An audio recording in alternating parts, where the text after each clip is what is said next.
Camels, the cigarette that's first in the service, present the Abbott and Costello program. With the music of Leith Stevens and his orchestra, the songs of Connie, Haines, and the Camel Quintet, tonight's guest, Miss Marlene Dietrich, and starring Bud Abbott and Lou Costello.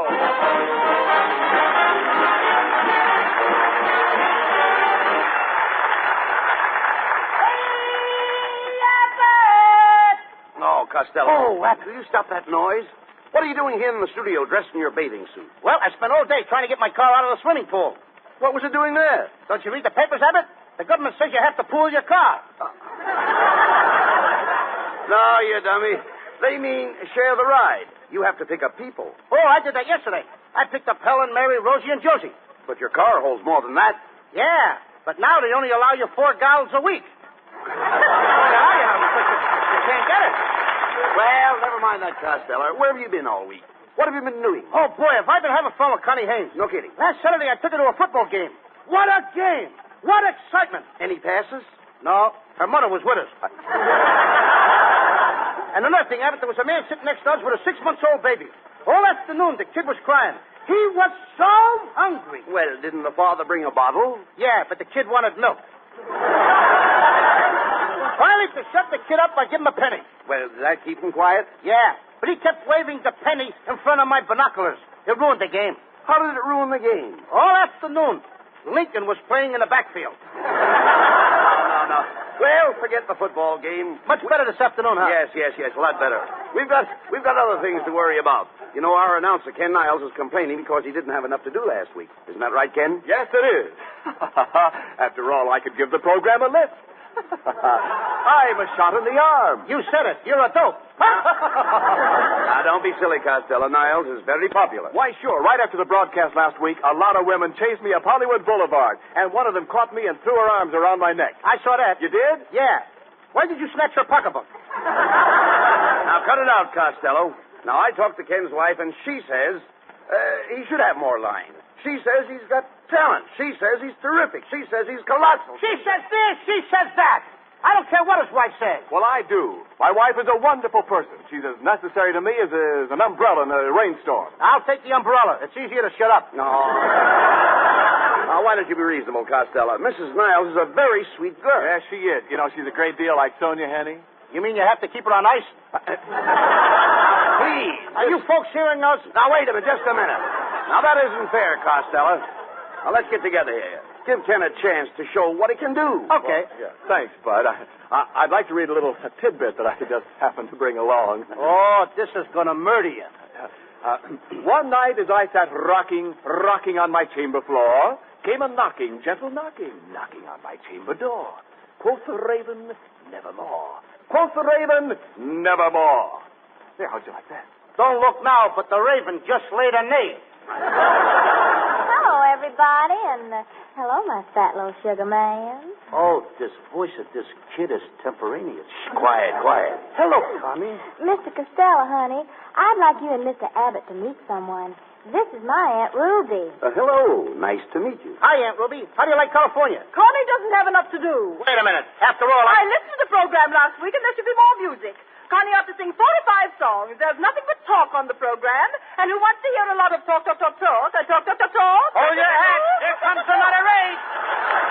After all, Mr. Costello, I taught Connie to sing. Why, even I sang in New York, Philadelphia, Cincinnati, Cleveland, Chicago. What about St. Louis? They beat the Yanks.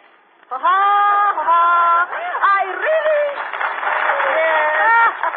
really struck you out that time. You struck me out, huh? Mm-hmm. And you're just the old bat that can do it. Now, wait a minute. Now, just a second, Costello. You can't talk like that to Connie's Aunt Ruby. Maybe she's right. Maybe this program needs more singing. Exactly. Everyone loves singing. Something like this. All through the night, there's a little brown bird singing. Oh, well, of course. You know I just had my tonsils taken out. Have them put back in. Costello, what right have you got to criticize? What do you know about singing? Now, look, Abbott, if I hadn't come from such a large family, I'd have been a great singer. What did the large family have to do with it? I could never get in the bathroom. Oh, no. Come on, Costello, make up your mind. Are you going to give Niles and Connie more to do or not? Why should I? If I give them more to do, the first thing you know, even the sound man will want more to do. And why shouldn't I? What did I have on last week's program? Nothing. Not even a door slam. I understand doors. I know doors inside and out. I talk to doors, and they talk to me. Well, what do you hear from the knob?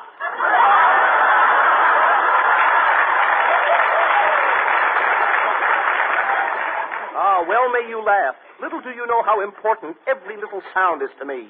Even the sound of a moth chewing on an overcoat. Like this. What's that funny sound? That's the moth spitting out the buttons. Don't you think sounds are fascinating? Here is a sample of my day. When work is through, I walk home at night in the rain. I open the door. I go in and shut the door. Then I walk upstairs in the rain. It's raining in the house? Yes, we're waiting for a government ceiling.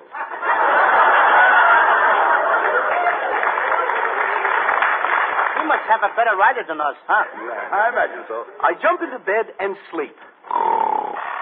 It's morning. What a night! I've got to catch the train. I kiss my wife before I go to the office. My wife kisses me. I kiss her, and she kisses me.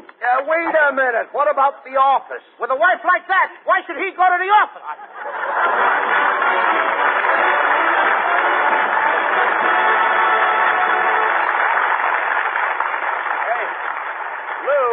Lou Costello. Yes, sir.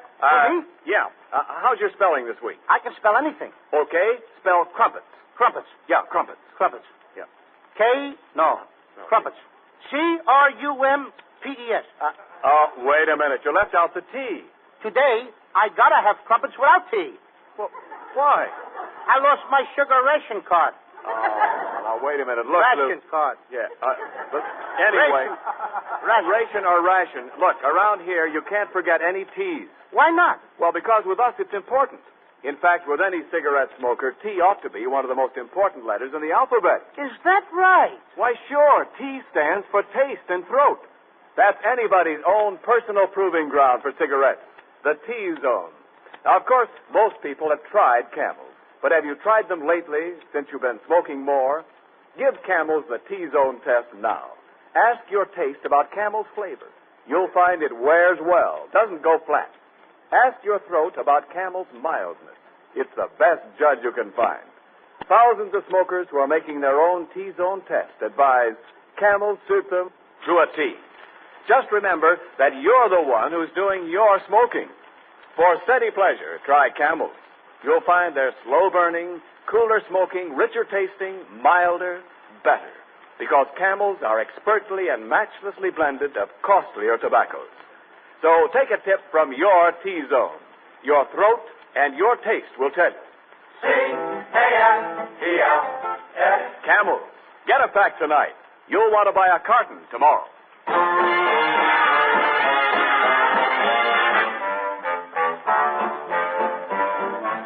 On a February morn, the time a baby boy was born. Abraham. When he grew up a tiny babe, folks all called him Honest Babe. Abraham. In 1860 he became 16th president. Now he's in the Hall of Fame, a most respected gent. That is why we celebrate this great February day. Abraham.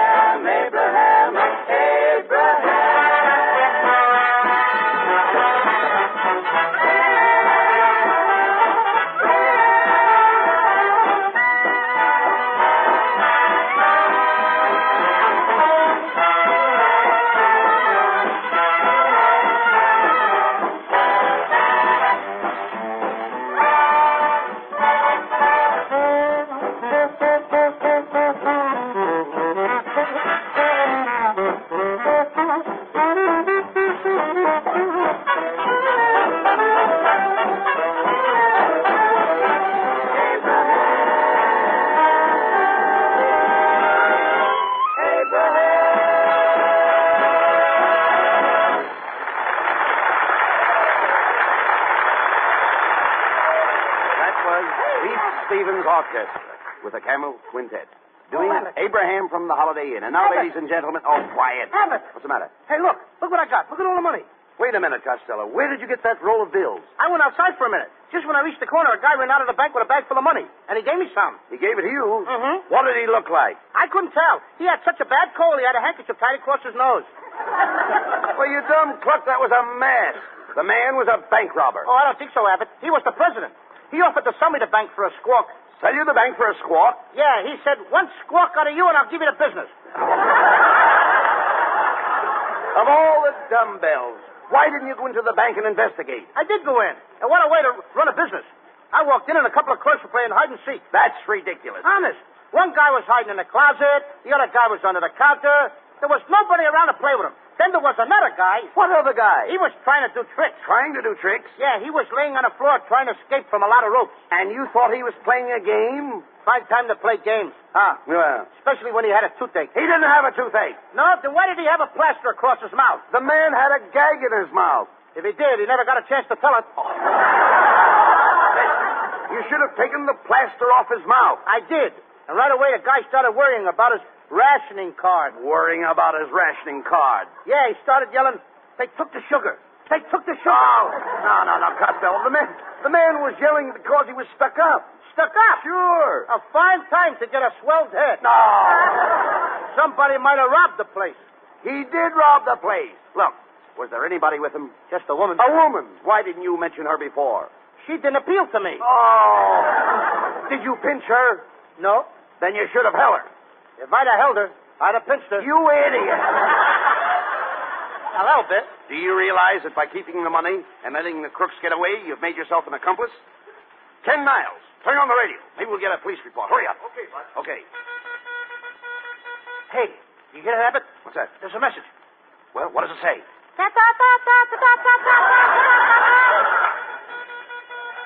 Attention all citizens. The Fifth National Bank has just been held up by Black Pete and his gang of desperate bandits. When last seen, the gang was headed for their hideout at Deadpan Gulch. Also at large is their accomplice, described as 5 feet tall, 5 feet wide, that is all. That's me, Mr. 555. Costello, you know the police are after you. Now, you've got to capture that gang to clear yourself. Now, you can't do it alone, so call a posse. That's the thing. Okay. Here, pushy. No. Here, pushy. No, please. Deadpan Gulch is in the heart of the cattle country. It's the home of the Western bandits and cattle rustlers. Then I'm just a guy, Abbott. I became a 3-letter man chasing cattle rustlers. Oh, how could you become a 3-letter man chasing cattle rustlers? I sat on a branding iron. What, did that cause you to catch the rustlers? Catch 'em? I passed 'em. But this is going to be a long trip. Now, you'll have to get an outfit. What are you going to wear? I'll wear a 10-gallon hat, a tan shirt, a leather belt, and a bloodhound. What pants? The bloodhound. No, all right. Never mind the outfit. And another thing you need is a horse. Have you got a horse? Have I got a horse? Yes. I got a horse, and he's my pal. Well, that's swell. I eat with my horse. That's I wonderful. drink with my horse. I even sleep with my horse. You sleep with your horse? I got it. It's his blanket. Now, tell me, can you ride a horse? Sure, I can ride a horse. One time, Abbott, I rode 2 horses at once, standing up. I had my right foot on one horse, my left foot on the other horse. All of a sudden, we came to a fork in the road. Each horse went in a different direction. That was a laugh. Yeah, I thought I'd split. Well, never mind. The first thing you have to do is find the bandit's trail. When you do, you leap into the saddle and away you go. Your face is stern, your grip is sure, your clutch is firm. How's my transmission? All right, I'll ask you. Please be quiet. Then you ride. You ride out across the prairie. You ride for hours and hours on end. That sounds logical. Don't interrupt, please. You ride and you ride until your trousers are worn thin. Finally, there you are. I knew I'd come through. Yeah. Well, Costello, what are you going to do? Are you going out after the bandits? Are you going to clear your name? I'm going to clear my name, Abbott. Attaboy. I'll do it. I know it was in you. I'm going to get it out of me right now. Come on. I'll get them bandits. But just tell me one thing. If I get killed, what's going to happen to that little fellow that depends on me? The poor little fellow won't get anything to eat anymore. That poor little fellow won't even have a roof over his head. If anything happens, Abbott, it'll kill him. The poor little fellow. Costello. Who is the poor little fellow? Me?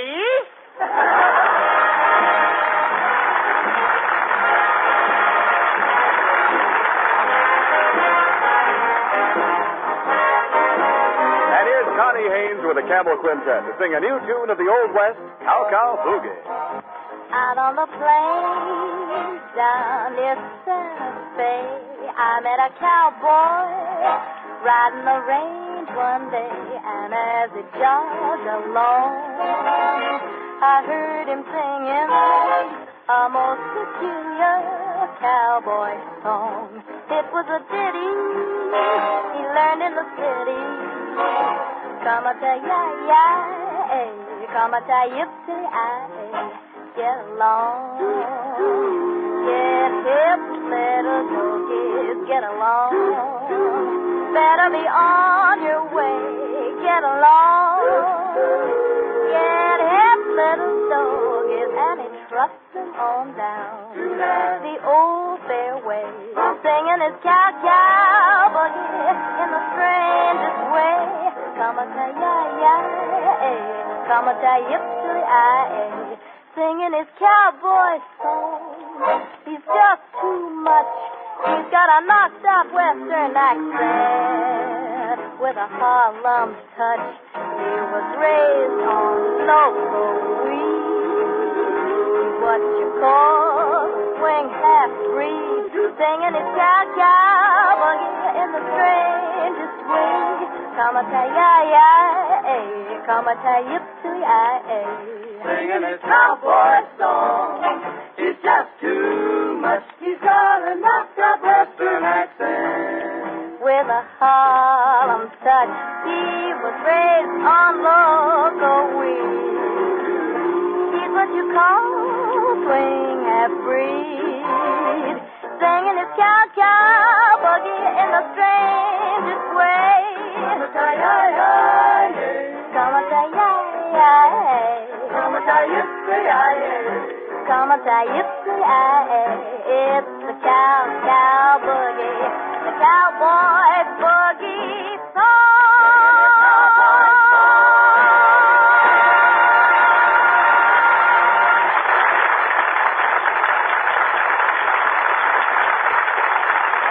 And now back to the adventures of our heroes, Abbott and Costello, as we find them hot on the trail of the bank bandit Black Pete. Leading a posse of men, they tracked the villain to the lawless town of Deadpan Gulch. Here they are, riding up the main street of the town. Like a spurs that jingle, jangle, jingle, jingle, jingle, jingle, jingle. What's wrong? What's wrong? One of my spurs got stuck. Costello, what do you think you're doing? Why are you riding underneath your horse? Well, my horse isn't feeling well, Abbott, and the doctor told me to watch his stomach. Well, here we are, men. We'll probably find Black Pete in the Red Dog Cafe across the street. Stop your horses. Okay. Whoa! Whoa, Nellie! Whoa! Whoa, boy! Whoa! Attaboy. Take it easy, Nellie. Sit down now. Whoa, Nellie. All right, men. Everybody into the bar for a drink. Now. Just a man. You horses stay outside. All right, let's go in. And listen, Costello. When we go through this door, have your gun ready. If anybody moves, shoot. If anybody shoots, I'll move.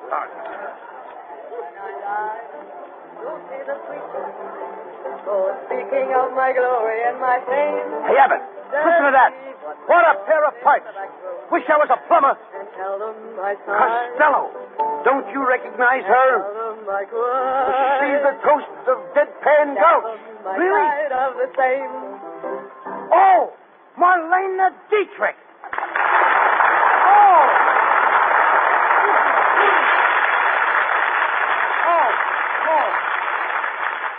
Oh, look at that lovely face. That face has made a fortune.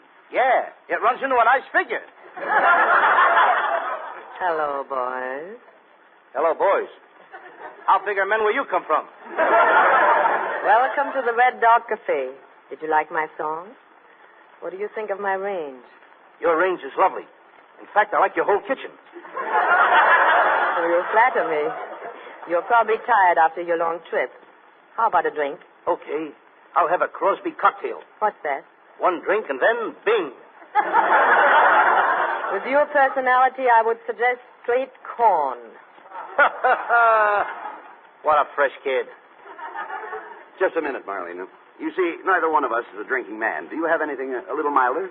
try a drink of this very mild wine. Now, that sounds better. I'll try it. Costello, just a minute. What's the matter? I don't understand. That wine is made here by the Hoppy Indians. Hoppy Indians? One of the Indians is still hopping in it. Costello, that's silly. Come on. Let's go over and watch the boys play roulette. Yes. Or perhaps you both would rather play a game with me. Poker, faro, blackjack. I'd rather play post office. But that's a kid's game. Not the way I play it.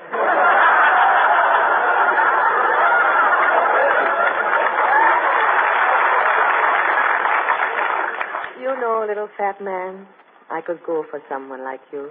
You could? Yes. Do you know someone? Sure. What a fresh kid, Abbott! Now, look. Keep quiet, Costello. Don't talk like that to Marlene. She may know where Black Pete is. Try to win her confidence. Turn on the charm, you know. I'll turn on the charm. Okay, watch me.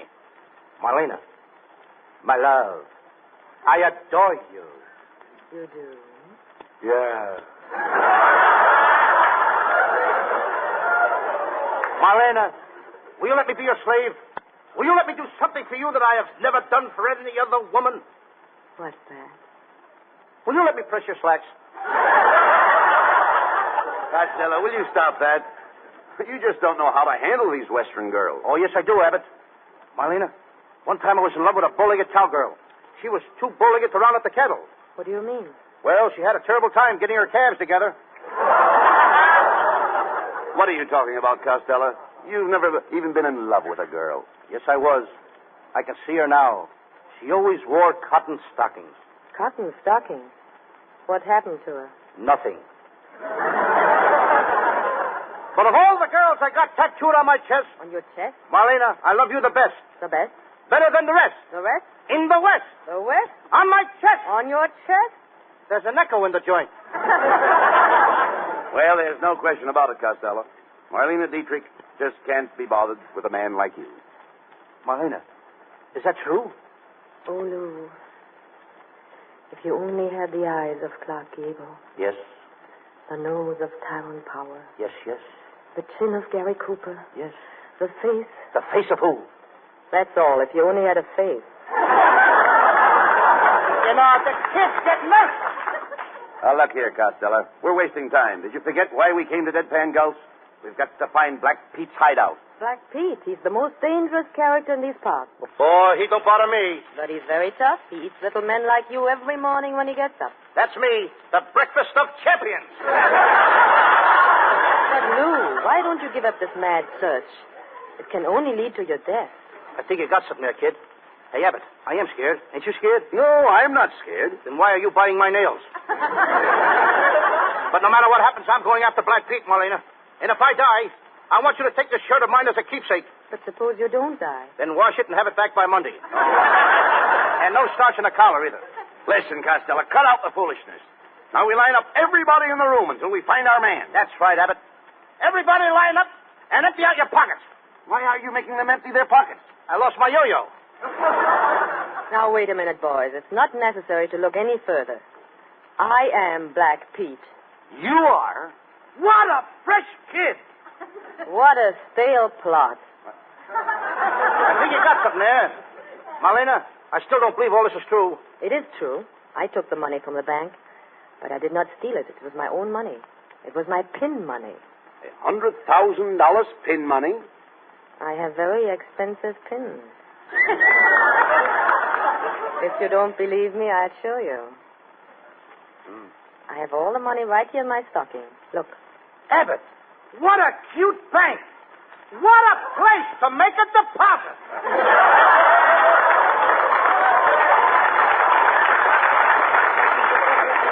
Oh, Marlena, if I give you all my money from the bank, will you put it in your other stocking? Certainly. Costello, don't be an idiot.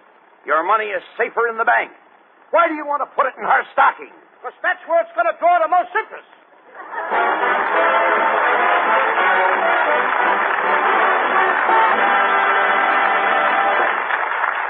Before we hear from Abbott and Costello again, do you want to find out how hitting ground feels to a paratrooper? Well, just hop off the top of a truck going 15 miles an hour. But don't try that until you're as husky as an All-American halfback and as nimble as a circus tumbler.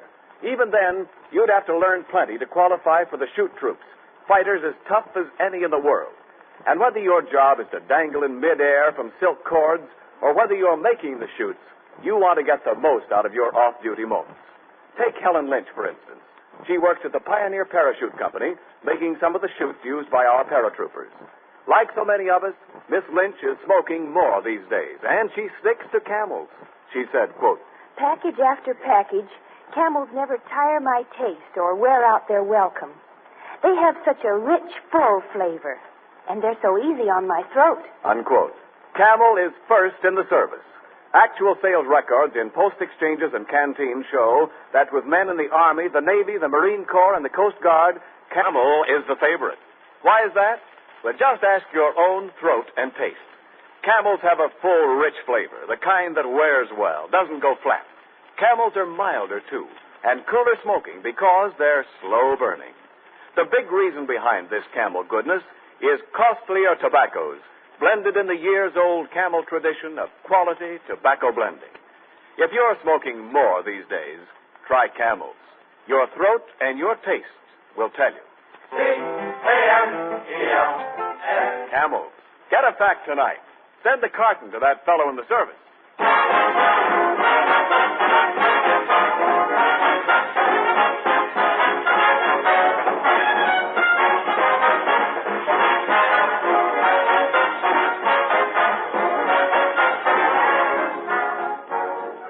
And now a word about next week's program.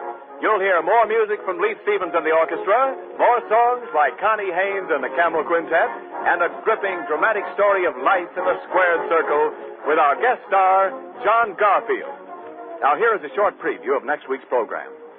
Thousands of people are assembled in Madison Square Garden. All eyes are focused on the two fighters in the center of the ring, Killer Garfield and Cupid Costello. There is a terrific exchange of blows. The crowd is on its feet. Costello is on his face. Costello, get up. Get up. Get up off your knees and quit playing with those marbles. What marbles? I'm picking up my teeth.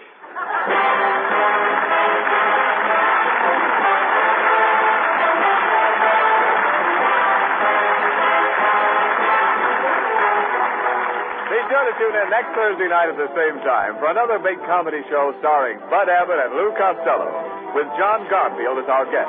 Brought to you with the compliments of Camel Cigarettes. Camel presents 3 great radio shows each week. Abbott and Costello on Thursday night. On Friday night, it's the Camel Caravan with Lanny Ross, Herb Schreiner, Xavier Cugat, and Our Town. And Monday night, Blondie. Marlene Dietrich, who appeared with us tonight, has just completed a new Universal picture, Pittsburgh, with John Wayne and Randolph Scott. And here's the latest news about the Camel Caravans, those swell traveling shows that entertain our boys in the Army camps. 15 Army and Navy training stations will be visited this week, including Camp Gordon, Georgia, Camp Pendleton, California, and Camp Croft, South Carolina.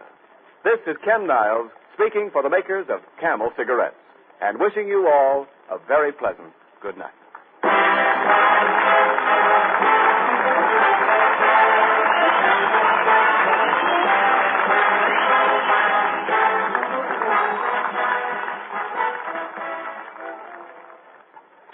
Ever see a pipe wearing a muzzle? No, sir, and you never will, because that won't keep it from biting. Thing to do is get Prince Albert, the brand that's no-bite treated for real smoking comfort. Another thing, PA is crimp cut, and that means it packs firm and easy and gives you cool, one-match burning. You'll find around 50 mild, rich-tasting pipefulls in every handy pocket package of Prince Albert. Try PA for Pipe Appeal. You'll agree it's the national joy smoke. This program has come to you from Hollywood. This is the National Broadcasting Company.